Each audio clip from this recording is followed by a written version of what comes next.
రాకాలోకంకి స్వాగతం. జై హింద్ మిత్రులారా.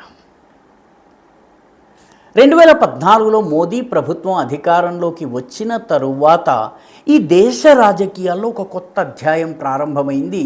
గత దశాబ్దాల తరబడి కొన్ని ఇకోసిస్టమ్లు బిల్డ్ అయ్యి అవి కొన్ని ఇకో చేంబర్స్గా మారి నిర్ణయాల దగ్గర నుంచి అమలు దాకా వాళ్ళే పార్టీలు ఏవి వచ్చినా ఏవి వెళ్ళినా తమదే ఆధిపత్యం అన్నట్టుగా ప్రభుత్వం యొక్క సలహా మండళ్లలో, ప్రభుత్వం ఏర్పాటు చేసే కమిటీలలో, సలహా సమితుల్లో మిగతా రాజకీయ పార్టీలకు కన్సల్టెన్సీలుగా, అదేవిధంగా సోషల్, పొలిటికల్, ఎకనామిక్ వంటి అనేక ఇష్యూల్లో తమ అభిప్రాయాన్ని మీడియా ద్వారా, టీవీ ద్వారా, మిగతా అనేక మాధ్యమాల ద్వారా, పరిశోధన పత్రాల ద్వారా వెలువరించి మొత్తం మీద పాలక వర్గాల్ని ప్రభావితం చేస్తూ వచ్చారు.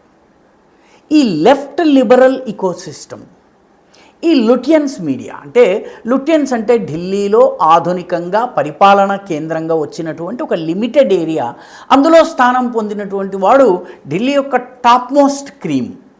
పాలకులు మారినా అతని రాజ్యం నడుస్తుంది. అలాంటి లుటియన్స్ మీడియా వీళ్లకు ఇష్టారాజ్యంగా దాదాపు 6-7 దశాబ్దాలు నడిచినాయి. 2014 నుంచి పూర్తిగా ఇది మారింది. మొట్టమొదట వీటిపైన ఐడియాలజికల్గా దాడి చేసింది ప్రధానమంత్రి నరేంద్ర మోదీ. ఆయన ఖాన్ మార్కెట్ గ్యాంగ్ అనేటటువంటి పేరుని ఉపయోగించి ఊరికే కాఫీ హౌసెస్లో కూర్చుని కబుర్లు చెప్పి దాన్నే ఒక రాజకీయ సిద్ధాంతంగా మలిచి ప్రభుత్వాలను, రాజకీయ పార్టీలను, ప్రజలను మభ్యపెట్టేటటువంటి ప్రయత్నం చేసేవాళ్ళను ఆయన ఖాన్ మార్కెట్ గ్యాంగ్ అన్నారు. ఆ తర్వాత జాతీయవాద శక్తులు ఇదే వర్గాన్ని లుటియన్స్ గ్యాంగ్ అనడం మొదలుపెట్టారు. లుటియన్స్ గ్యాంగ్ కొంత ఫైట్ బ్యాక్ చేసే ప్రయత్నం చేసింది.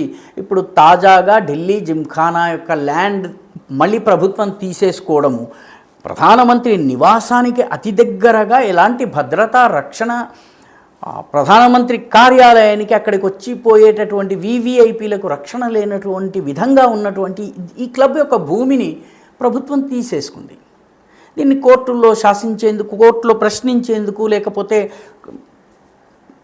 స్టేలు తెచ్చేందుకు చేసిన ప్రయత్నాలు పూర్తిగా విఫలమయ్యాయి. కాబట్టి ఇది ఈ లుటియన్స్ గ్యాంగ్ మీద ఒక చాలా పెద్ద దెబ్బగా మనం భావించవచ్చును. అదేవిధంగా ఢిల్లీలో పరిశోధన పేరిట నడిచేటటువంటి లెఫ్ట్ లిబరల్ ఇకోసిస్టమ్కి చెందినటువంటి 2 సంస్థలు ప్రస్తుతం కొన ఊపిరిలో ఉన్నాయి. ఇన్నాళ్ళు కాంగ్రెస్ ప్రభుత్వం కావచ్చు, ఆ తర్వాత వచ్చినటువంటి సంకీర్ణ ప్రభుత్వాలు కావచ్చు, సోషలిస్టు భావాలు ఉన్నటువంటి వాళ్ళు కావచ్చును, అదేవిధంగా వామపక్ష భావాలు ఉన్నటువంటి వాళ్ళు కావచ్చును, వీటిని పెంచి పోషించారు.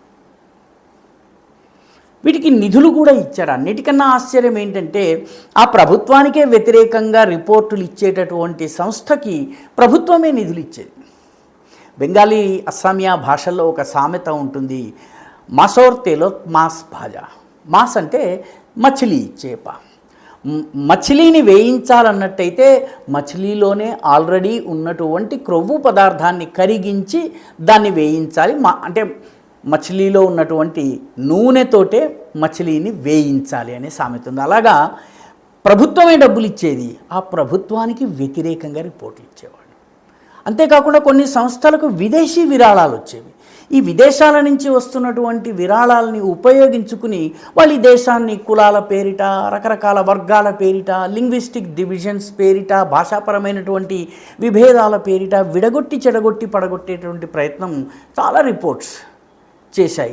ఏదైనా ఎన్నిక జరిగింది అనగానే ఇటువంటి సంస్థలు ఏ కులం వారు ఎంతమంది ఎవరికి ఓటేశారని చెప్పి కులం పేరిట మొత్తము డిసెక్షన్ చేసేసి, కప్పని ఏ రకంగా కోసి డిసెక్షన్ చేస్తారో అలా చేసేసి వివరాలు ఈ దేశంలోని సుప్రసిద్ధ పత్రికల్లో ప్రచురించేవారు. ఇప్పుడు అలాంటి సంస్థలకి కష్టకాలం వచ్చింది. ముఖ్యంగా CPR, centre for policy research, ఇది మొత్తం లెఫ్ట్ లిబరల్ ఇకోసిస్టమ్కి అక్షయ వటవృక్షంలా ఉన్నటువంటి సంస్థ. ఈ సంస్థకి FCRA నిధులు, అంటే ఫారిన్ కాంట్రిబ్యూషన్ రెగ్యులేషన్ యాక్ట్ ప్రకారం వచ్చే నిబంధనల్ని పాటించని కారణంగా, ప్రభుత్వం విధించినటువంటి నిబంధనల్ని అనుసరించని కారణంగా 2 ఏళ్లుగా ఆపివేశారు. దాంతో ఈ సంస్థ ఉంది కానీ పెద్దగా కార్యకలాపాలు లేవు. మినిమం స్టాఫ్ సపోర్ట్ తోటి ఏదో పని నడుపుతోంది తప్పితే గత 3-4 సంవత్సరాలుగా పెద్ద యాక్టివిటీ లేదు. రెండవ సంస్థ CSDS, centre for developing societies, centre for the study of developing societies, CSDS. గతంలో జోగేంద్ర యాదవ్ ఇందులో పనిచేశారు. ఆ తరువాత సంజయ్ కుమార్ అనేటటువంటి విశ్లేషకుడు ఇందులో పనిచేశారు. వీళ్ళు ప్రతి ఎన్నికల సమయంలో ముందు వెనకాల ఒక ప్రత్యేకమైనటువంటి కథనాన్ని ప్రచారం చేసేటటువంటి ప్రయత్నం చేశారు. ఈ సిఎస్డిఎస్ దేంతో నడిచేది? సిఎస్డిఎస్కి ప్రతి సంవత్సరము ఐసిఎస్ఎస్ఆర్, Indian council for social science research అనేటటువంటి భారత ప్రభుత్వపు సంస్థ నుంచి వచ్చినటువంటి కోట్లాది రూపాయల విరాళంతో నడిచేది. అంటే దేశం నడిబొడ్డున దేశ ప్రయోజనాలను పట్టించుకోనటువంటి ఒక సంస్థకు పన్ను కట్టే వాళ్ళ డబ్బులు వచ్చేవి, పన్ను కట్టే మీలాంటి నాలాంటి ప్రజలవి. దానిని 2025, 2026 సంవత్సరానికి ఐసిఎస్ఎస్ఆర్ యొక్క గ్రాంట్స్ని పూర్తిగా నిలిపివేయటం జరిగింది. దీంతో ఈ గ్రాంట్స్ ఎప్పుడైతే ఆగిపోయినాయో ఈ సిఎస్డిఎస్ కూడా ప్రస్తుతము నామకహ ఉంది, ఎలాంటి ప్రచారం లేదు. ఇటీవలి కాలంలో 2-3 ఎలక్షన్స్ జరిగినాయి. ఆ ఎలక్షన్ల టైంలో సిఎస్డిఎస్ తరఫున ఎలాంటి రిపోర్టు రాలేదు. ఎందుకంటే ప్రభుత్వం డబ్బులు ఇవ్వలేదు. ప్రభుత్వం ఇచ్చిన డబ్బుతో కులాల పేరిట, వర్గాల పేరిట, వర్ణాల పేరిట, జాతుల పేరిట, భాషల పేరిట సమాజాన్ని విడగొట్టేటటువంటి పనిని ఈ సంస్థలు చేసేవి. ఇప్పుడు ఈ 2 సంస్థలు సిఎస్డిఎస్ కావచ్చును, సెంటర్ ఫర్ పాలసీ రీసెర్చ్ కావచ్చును, ఈ సంస్థలు కొట్టుమిట్టాడుతున్నాయి ఆర్థికమైనటువంటి దన్ను లేక. దాంతో దాన్ని నమ్ముకుని ఇన్నాళ్ళు ఉన్నటువంటి సోకాల్డ్ మేధావులు కూడా నెమ్మదిగా మునుగుతున్న పడవ నుంచి ఎలకలు పారిపోతున్నట్టుగా వదిలి పారిపోతున్నారు.